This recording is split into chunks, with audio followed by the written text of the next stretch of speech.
Siyempre, bago tayo mag-start ng change oil natin, prepare natin yung mga gamit natin na gagamitin. Siyempre, number 1, itong Shell Advance City Scooter 10W40. Yan. And next, kailangan natin ng embudo. So, kailangan natin yan para dun sa lagayan ng mismo langis dipstick. So, and then, itong tawag ba dito? Lagayan ng langis. Siyempre, kailangan natin ng 100 ml ng parang pitchel. So, kailangan natin yan. Ito pa. At kailangan natin ng socket range. So, ito, socket range yan. And then, kailangan natin ng extension.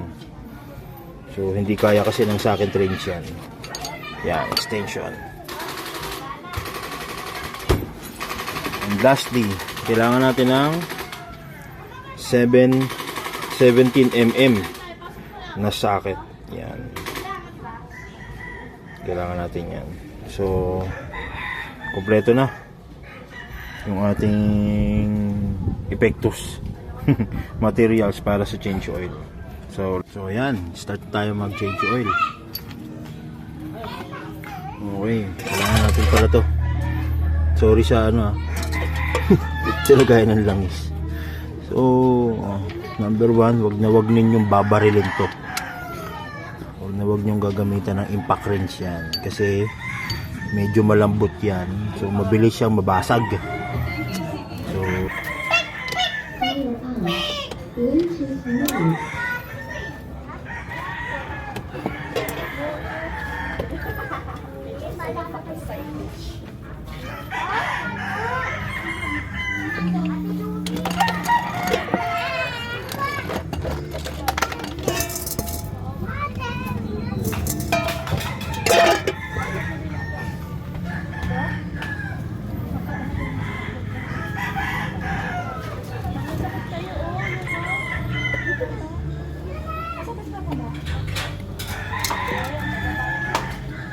sa pagsali naman, right.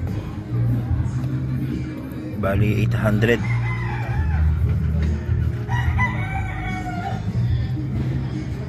Depende sa inyo kung susobrahan nyo ng konti. Kasi ako, sinasobrahan ko ng konti yan.